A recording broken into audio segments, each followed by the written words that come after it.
You are listening to The Black Landscape with Andrea Spearman, where Black excellence is always trending.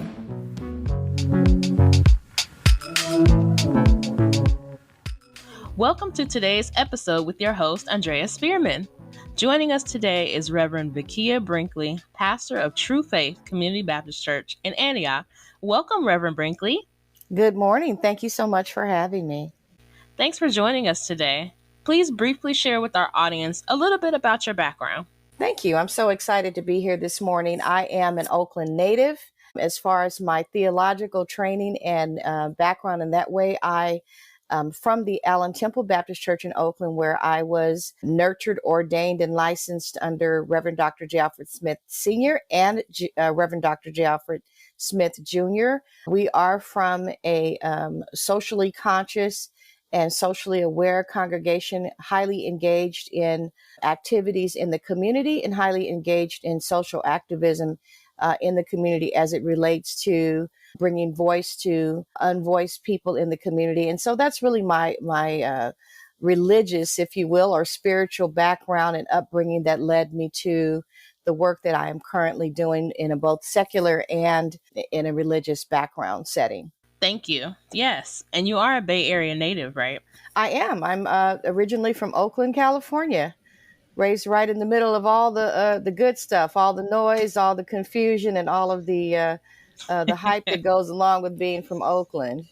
So I'm very, very in touch with the atmosphere, the social landscape, socioeconomic landscape in Oakland, California. So what led you to ministry? Did you hear a powerful voice from above? I think if I heard a powerful voice from above, it was a very slow speaking voice. In that I probably was very slow to respond to that. But I think that the word ministry at the core of it, which means servant, came from my work in the community in terms of social justice and in terms of being engaged in community activities. And I think it just kind of branched out from there in terms of doing it on a quote unquote ministry level where the spiritual, ecumenical and all of those areas met. So I think it wasn't so much of hearing this, lightning bolt, thunderbolt experience, but it was very much a slow thing where the work that I was already doing in the community took on a more spiritual aspect. Amazing. So growing up in a Baptist church, what are the major changes in the landscape from back then to now? I think growing up, especially in deep East Oakland, probably where I was becoming conscious in the 70s, where the Black Panther Party and others who were deeply engaged in supporting, or even from the 60s, I would back that up even further because obviously I wasn't involved in anything. I would have been super young at that time.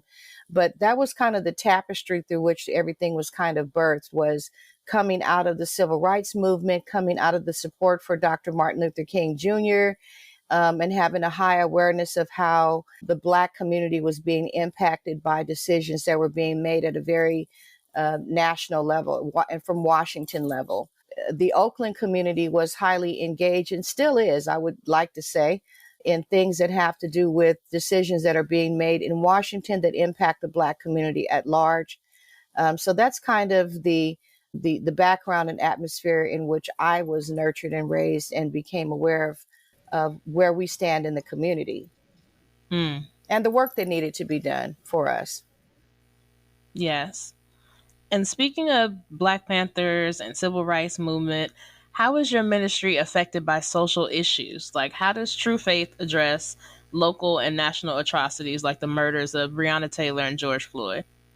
Well, I think it's really even much broader than thinking about how we're impacted from a violence place. But I think my entry place came from, again, as I was speaking to what the Black Panthers and others were addressing, was really about being raised in a food desert, being raised in places where there was, food scarcity, and not to say that there was not something to eat there, but it certainly was not access to highly nutritious food. There was always a corner store that had 90% alcohol in it, but in terms of having fresh food, fresh fruit, and all those kind of things, they were not readily accessible in the neighborhood. And it really was, it birthed out of a movement, again, from the Black Panther parties, addressing the free breakfast and nutrition and sending kids to school without having address their breakfast needs, their nutrition needs. Hmm. So true faith is still very much involved in that, in the tenet of that, in that we address food scarcity, we address power inequity for those who are unable to access utilities and able to access housing, and other that we consider are basic human rights and human needs. And so we still are very, very involved in that. That's the cornerstone of the work that we do. Obviously, we do it from the standpoint of spirituality, but also highly engaged from the standpoint of looking at it from a socioeconomic situation and how it impacts the Black community. Absolutely. If you would let the audience know, like you just said very well about, these specific programs that are for those in the community. If you would speak more broadly about the programs that and services that True Faith offers to the community outside of, Hmm. it's faith based, of course, but not necessarily got to get you inside the church house. But like, how are we Yeah. making that connection between faith and community and those who are either unaware or who have kind of moved away from the church to kind of get them involved? Sure. So, you don't necessarily, from that standpoint, it's not a requirement that you are faith based to be able to be highly engaged in the needs of the community. Obviously, that's where we start from in terms of dealing with holistically the entire person. However, we are in a partnership with other organizations such as TURN, which addresses power inequity. And the campaign that we've been engaged in the last few years is called Power at Home. We became aware that looking at a heat map that the Black communities were disproportionately impacted with PG&E power shutoffs. In other words, we already are dealing with exorbitant power shortages in terms of the rates, the power rates. And so, because we're impacted in California by California wildfires, PG&E in a very uh, inequitable fashion cuts off power to certain communities under the guise of being able to protect them from wildfires, but they take a long time to turn our power back on. Well, how does that impact us? If we don't have power in the houses, and I give you an example recently, even with COVID, where they sent kids home with laptops that didn't plug into anything. And so we weren't able to stay connected in terms of education. We weren't able to stay connected in terms of those who were in the house who had health issues and weren't able to plug into essential medical equipment. We weren't able to adequately heat our homes. We weren't able to, in the valleys, able to adequately cool the house so that it was habitable for any basic human. And so we became involved very deeply in just the power equity part of it, and thinking about and partnering with Turn to address power structures for PG&E and making sure that the CPUC was addressed and held accountable for making sure that the rates were something that made sense and that were equally applied, and that the Black community in particular had access to information to their rights around power. Wow. That is absolutely an issue in the Black community. Yeah. Access. Mm-hmm. Mm-hmm. Access to just basic social services, you would think. Correct. Correct. Yeah. So it's much deeper than, obviously, as I said, our approach, because we are faith based, is to approach the needs of the community in a very holistic fashion and thinking about emotionally, spiritually, and tactically and physically what we need in order to be not only basically successful in the community, but a thriving community. Yes, you are right on that. So, right now, we're going to take a short break to hear from our sponsor. To catch up on previous episodes of The Black Landscape, stream on iHeartRadio, Anchor.fm, Apple and Google Podcasts, and more.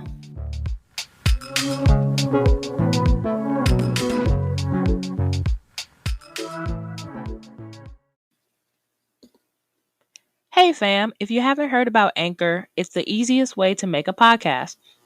Let me tell you about it. It's free. There's creation tools that allow you to record and edit your podcast right from your phone or computer.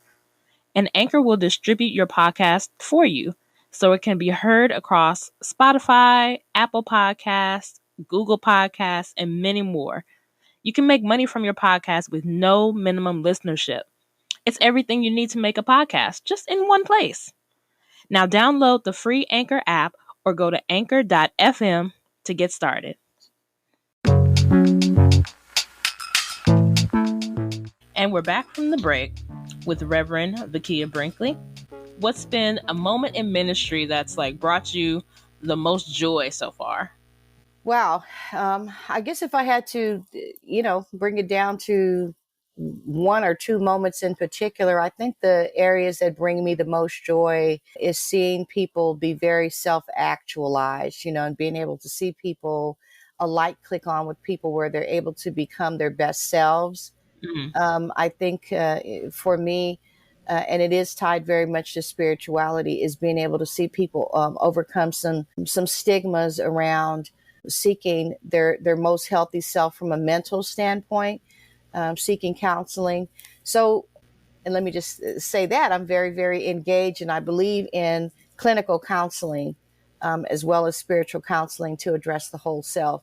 So I think one of my shining star moments, I think, is being able to connect some folks that I've been very close to some services that I've seen them be able to use those services and leverage those things and leverage the resources that I've connected them to turn their lives around and become their best selves. mm, mm-hmm. And see, that's what you're saying that not a lot of other people are saying. It's connecting the faith and the mental, the spiritual and the emotional. Like it's all part of that holistic body, not just one or the other. No, I think they work together, and I don't think that you can really fully engage even with your deepest spiritual self if you are having some concerns and challenges with mental health. And I think we minimize that quite a bit because of some of the stigmas that are tied to that. However, if you're dealing with something that, especially from the mental health side of it, that is on the side of it where it's very clinical, and you're not able to connect to others and to your own spiritual self, then it's very hard to just kind of skip over that piece and go to, hey, let's talk about your spiritual side. Hey, let's talk about God. Let's talk about others in the community. I don't think that you're really able to do that until you're in a very healthy space. Mm-hmm. Agreed. Agreed. And would you say that legacy of connecting the two came from your upbringing at Allen Temple? Well, I think that because that was a springboard for me, that was the place where the seed was watered, if you will. That a lot of my philosophies around different things, especially with religion and spirituality, came from. One of the basic tenets of the Allen Temple Baptist Church is around education. And so, education is power. And so the more that you are formally educated and are able to connect to different resources, it really opens your mind to what's out there for you and what things you can use to be your best self. So definitely the time that I've been honored to spend there at the Allen Temple Baptist Church has been a nurturing place for me because of their philosophy and belief in deep belief in education. Yes. Yes. Yes. Mm-hmm. So there's been a lot of articles in the last 10 years that have pointed out the seemingly mass exodus of millennials and Gen Z from the traditional churches and into other types of spirituality or none at all. Mm-hmm. How does this affect the current Baptist church and where does that leave leadership? Well, I think the need to connect we kind of focus on this generation and Generation Z, Generation X, and all these different genres and think about how and we love to use this word relevant, right? To be able to say whether or not we are being effective in reaching people. And so I don't think that really, if you look back at it from generation to generation, that this area of seeking is anything new. we saw the same thing happen in the 60s and the 70s and the 80s, where, each new generation is trying to examine and find their own truth. And so I think it's more about that we have more access to information, more access to numbers, and things that we kind of felt in our heart and our spirit about separation. We're able to see actual data to see how many people are not attending, if you will, church services, or physically connected to things like that. And so we get this sense that there's this huge chasm happening, and that people are separating. But I think where that really is at for us in the especially in the Black church is figuring out how we not so much use the word relevant, but how we make something, or make a statement, or make situations where it is impactful to our young people, and where the church experience and spirituality in general has meaning. And I think that's what people are looking for. They're seeking, again, Scientology, astrology. I see an uptick in even places where you can go, tarot readings, crystals, everything you can think of. And I just see a big upsurge in that. But I think it's really more about seeking and trying to find your own truth, what is true for you, and what makes you feel like a whole human being. I think that's what people are really looking for, rather than really delineating it as a thing of a departure from the church. I think it's more a seeking and a knowledge based thing, where people trying to find something that is resonating for them. Mm. Seeking truth and self. Absolutely, absolutely. And at the core of it, that's what the church's job is, right? Is to help people to find their true self, and to put spirituality in the mix. Because again, there's the mental health side of it. There's what your body needs. There's taking care of the body in the temple, and then there's your spiritual side, because we are a multifaceted being. Hmm. So a little birdie told me that you have a beautiful singing voice. Uh, it was me. I'm the bird. Oh, Are you one of those singing pastors? I am a singing pastor. I think I shied away from that for some time, because people, I didn't want to really be viewed as a person who was leaning into the singing part of it as entertainment, right? And Mm, somehow have it be taken away from the seriousness of our dire need for spiritual connection, whatever that looks like, right? hmm. But I've kind of come full circle with that, and really realized that singing for me is a communication tool. And music is so universal, and it touches so many people without having to really speak words. And so for me, the full circle is really coming back around to a place where using the music as a communication, right? um, Hmm. and thinking about it as it's an awesome gift to be able to use, and be able to use music and your singing voice to connect with people. So, yeah, I'm a singing pastor because that's what I do. I do it well in terms of using it as a communication tool, and again, yeah, it's a full circle thing for me that I am once again embracing on a really big basis, and looking forward to doing some more work in that in the very near future. In fact, I'm in the middle of a recording project right now that I'm super excited about and looking forward to sharing soon. Ooh, we are so excited to hear the next phase, the next project. Yes, yes. Reverend Brinkley, if you would share a little bit about your first album with the people. The project that is very dear to me in terms of the gospel is called Walk With Me, available on all platforms. And it really segues into what I'm doing now. This project that I'm working on now is called Singing the Sermon. Mm, And so what Walk With Me was about was really connecting with people who were, kind of teetering between this place of music, and where does music meet spirituality. And it really is storytelling for me, that's telling the gospel story, but setting the gospel story to music. So I was very excited to be able to release that. I worked with a lot of artists and a lot of people who I had connections with from way back. And because of our spiritual journey. We just got to this place where we weren't talking anymore about, the whole conversation switched to what's happening in the streets, and what's happening with all these other, things, and talking more about, the storytelling came more about what's happening with my spiritual self, connecting myself with the entire world, and what is my relationship with God. And so Walk With Me was very much about having a very intimate conversation with God. Reverend Brinkley, I thank you so much for this time. You've been a lovely guest. Thank you so much. I really appreciate the invitation and having an opportunity to share with you. Yes, please tell the audience where they can find you and True Faith Community Baptist Church. Thanks so much. We can be found through www. True-faith.org to be able to connect with you individually.